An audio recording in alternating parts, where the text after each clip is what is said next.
दोनों को गुना करके आप इस बॉक्स में लिख देंगे और उसके नीचे यहाँ साइन इन का ऑप्शन मिलेगा, तो यहाँ आप साइन इन कर देंगे।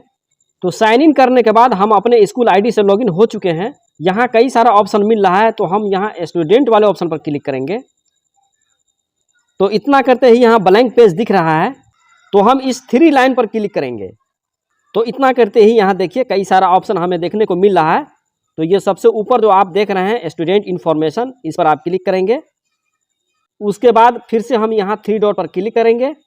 तो इतना करते ही यहाँ देखिए ऐड का ऑप्शन आ रहा है और यहाँ व्यू का ऑप्शन आ रहा है।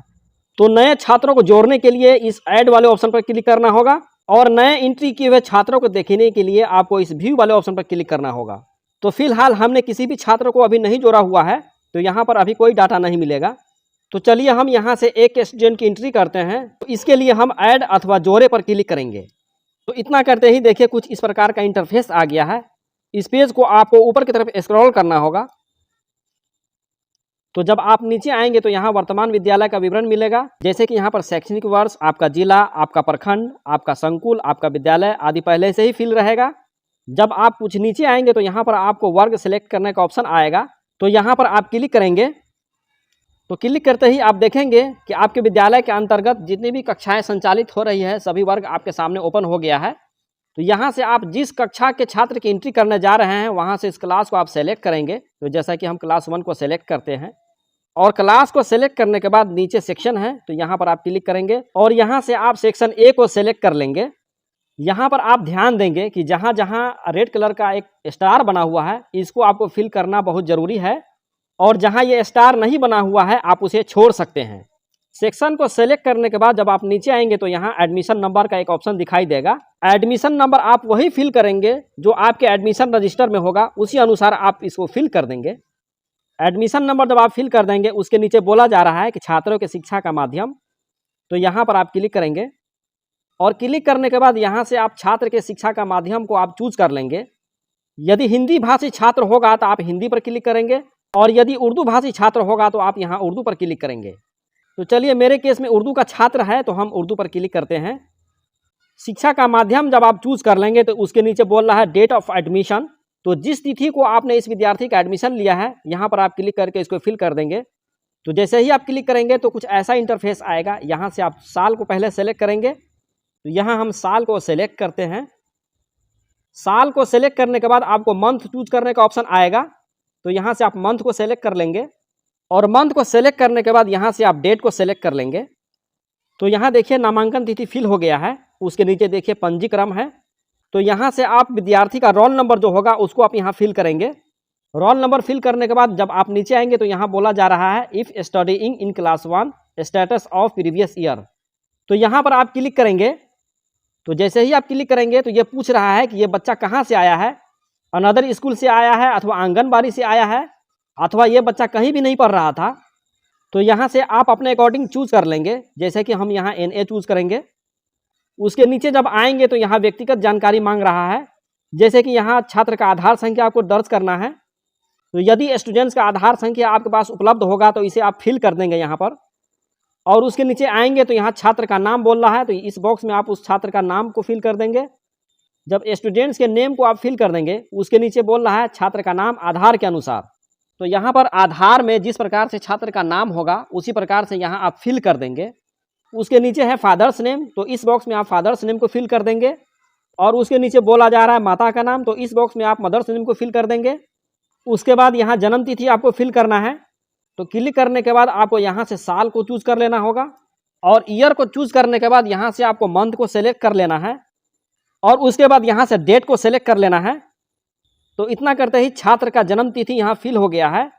उसके नीचे बोल रहा है लिंग, तो यहाँ पर आप क्लिक करेंगे और यहाँ से आप स्टूडेंट के जेंडर को सेलेक्ट कर लेंगे। जेंडर को सेलेक्ट करने के बाद यहाँ बोल रहा है सोशल कैटेगरी, यहाँ आप क्लिक करेंगे। तो क्लिक करते ही सोशल कैटेगरी का पूरा लिस्ट आ जाएगा। तो यहाँ से आप छात्र के सोशल कैटेगरी को आप चूज कर लेंगे। कैटेगरी को फिल करने के बाद यहाँ बोल रहा है रिलीजन, तो यहाँ आप क्लिक करेंगे और क्लिक करते ही रिलीजन का पूरा लिस्ट आ जाएगा। तो यहाँ से आप छात्र का जो रिलीजन होगा उसको आप सेलेक्ट कर लेंगे। उसके नीचे है मातृभाषा, तो इस बॉक्स पर आप क्लिक करेंगे। तो क्लिक करते ही भाषा का पूरा लिस्ट आपके सामने ओपन हो जाएगा। तो यहाँ से आप छात्र की मातृभाषा को चूज कर लेंगे। मातृभाषा को चूज करने के बाद नीचे देखिए बोल रहा है मोहल्ला इलाका, तो इस पर आप क्लिक करेंगे। तो स्टूडेंट्स का जहां गांव होगा यहां से आप उसको फिल कर देंगे। उसके नीचे बोल रहा है पिन कोड, तो इस बॉक्स में आप पिन कोड को फिल करेंगे। पिन कोड को फिल करने के बाद यहाँ बोल रहा है पत्राचार का पता, तो यहाँ से आप स्टूडेंट्स के एड्रेस को फिल कर देंगे। एड्रेस फिल करने में आपको यह ध्यान देना है कि यहाँ पर किसी तरह का कोई कॉमा, हाइफन या कोई स्पेशल मार्क आपको नहीं लगाना है। यहाँ पर सिर्फ स्टूडेंट्स के गांव का नाम, प्रखंड का नाम और जिला का नाम फिल कर देंगे। एड्रेस को फिल करने के बाद जब आप नीचे आएंगे तो यहाँ परमानेंट एड्रेस का ऑप्शन मिल रहा है। तो यहाँ पर बच्चा जहाँ रह रहा है वही उसका परमानेंट एड्रेस है, तो यहाँ पर आप इस सेम एज परमानेंट एड्रेस पर क्लिक कर देंगे। तो इतना करते ही ऊपर में जो एड्रेस था वही नीचे फिल हो गया है। उसके नीचे बोल रहा है क्या अल्पसंख्यक है, तो इस पर आप क्लिक करेंगे। तो यहाँ से आप स्टूडेंट्स के अकॉर्डिंग आप फिल कर देंगे। यहाँ पर जब आप यस करेंगे उसके नीचे बोल रहा है अल्पसंख्यक का प्रकार, तो इस पर आप क्लिक करेंगे। यहाँ से स्टूडेंट्स का जो प्रकार होगा इसको आप यहाँ से फिल कर देंगे। उसके नीचे जब आएंगे तो यहाँ पूछा जा रहा है whether belonging to disadvantage group, तो यहाँ से आप स्टूडेंट्स के अकॉर्डिंग आप इसे फिल कर देंगे। उसके नीचे जब आएंगे तो यहाँ बोल रहा है छात्र का फोटो, यदि आपके पास छात्र का फोटो है तो इसे आप अपलोड कर सकते हैं और नहीं है तो आप छोड़ भी सकते हैं।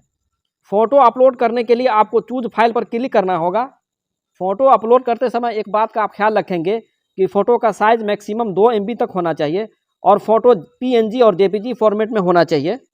उसके नीचे जब आएंगे तो यहाँ पहले से ही फिल रहेगा, जैसे कि यहाँ पूछा जा रहा है कि क्या बच्चा भारतीय राष्ट्रीय का है, तो यहाँ से पहले से ही यस है, यहाँ हम कुछ नहीं करेंगे। उसके नीचे आइए, उसके नीचे पूछा जा रहा है क्या विशेष आवश्यकता वाले बच्चे की शिक्षा है, तो यहाँ पहले से ही नो फिल है, यहाँ हम कुछ नहीं करेंगे। नीचे आएंगे, उसके नीचे पूछा जा रहा है क्या इस बच्चे की पहचान स्कूल से बाहर के बच्चे के रूप में की गई है, तो यहाँ से आप छात्र के अकॉर्डिंग फिल करेंगे। यहाँ पूछ रहा है क्या BPL लाभार्थी है, तो यहाँ से आप छात्र के अकॉर्डिंग फिल कर दें। उसके नीचे पूछ रहा है क्या आर्थिक रूप से कमजोर वर्ग है, अगर ये बच्चा EBS के अंतर्गत आता हो तो यहाँ से आप यस करेंगे। तो मेरे केस में नहीं है तो हम नो रहने देते हैं। उसके नीचे पूछ रहा है क्या अंत्योदय अन्न योजना लाभार्थी है, तो यहाँ से आप छात्र के अकॉर्डिंग फिल करेंगे, जैसा कि हम नो ही रहने देंगे। उसके नीचे आएंगे तो आइडेंटिफिकेशन मार्क्स बोल रहा है, इस बॉक्स में आपको फिल करना है। जैसे कि बच्चे के चेहरे पर अथवा शरीर पर कोई निशान जैसे कि कटफट हो, तिल हो, उसको हम यहाँ फिल कर देंगे।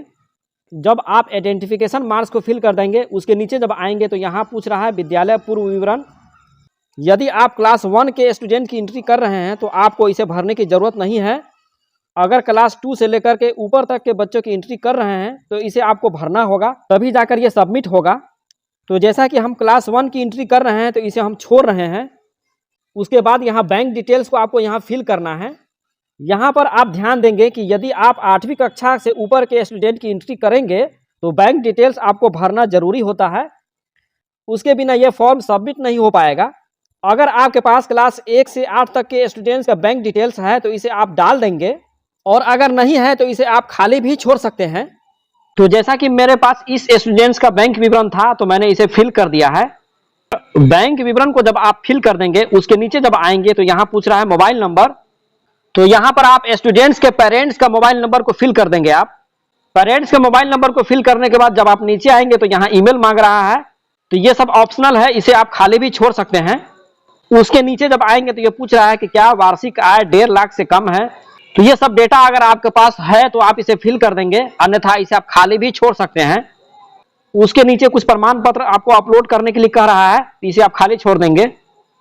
और उसके नीचे अभिभावक का विवरण है तो इसे आप खाली छोड़ देंगे। नीचे आइएगा, तो जब आप स्टूडेंट्स के सभी डिटेल्स को फिल कर दीजिएगा तो आपको नीचे आना है। तो जब आप बिल्कुल नीचे आ जाएंगे तो यहाँ पर सबमिट का ऑप्शन दिखाई देगा, तो सिंपली आप इस पर क्लिक कर देंगे। तो इतना करते ही इस प्रकार का पॉपअप मैसेज दिखाई देगा। ये हमसे पूछ रहा है कि do you want to submit, तो हम इसे यस करेंगे। तो जैसे ही आप यस करेंगे तो कुछ इस प्रकार का इंटरफेस आएगा। ये बोल रहा है स्टूडेंट इंफॉर्मेशन एडेड सक्सेसफुली, तो यहाँ से हम ओके कर देंगे, यानी कि इस स्टूडेंट का सभी डिटेल्स सेव हो गया है। तो जैसे ही आप ओके करेंगे तो कुछ ऐसा इंटरफेस ओपन हो जाएगा। तो जिस स्टूडेंट्स का हमने एंट्री किया है उसको अब हमें देखने के लिए ऊपर जाना होगा।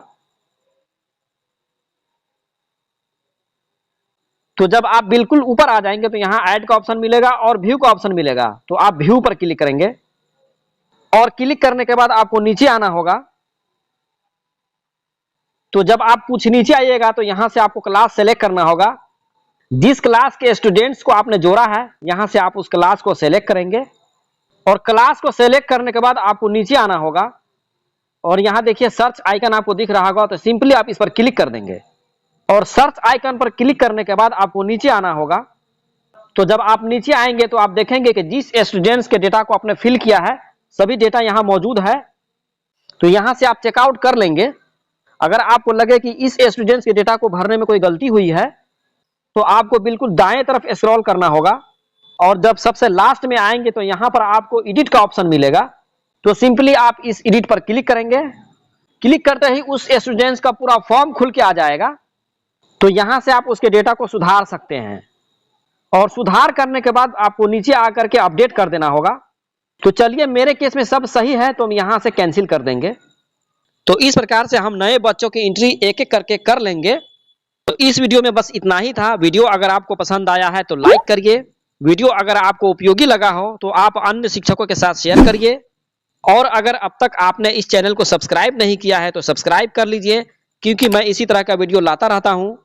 तो फिर मिलते हैं किसी नए वीडियो के साथ। जय हिंद।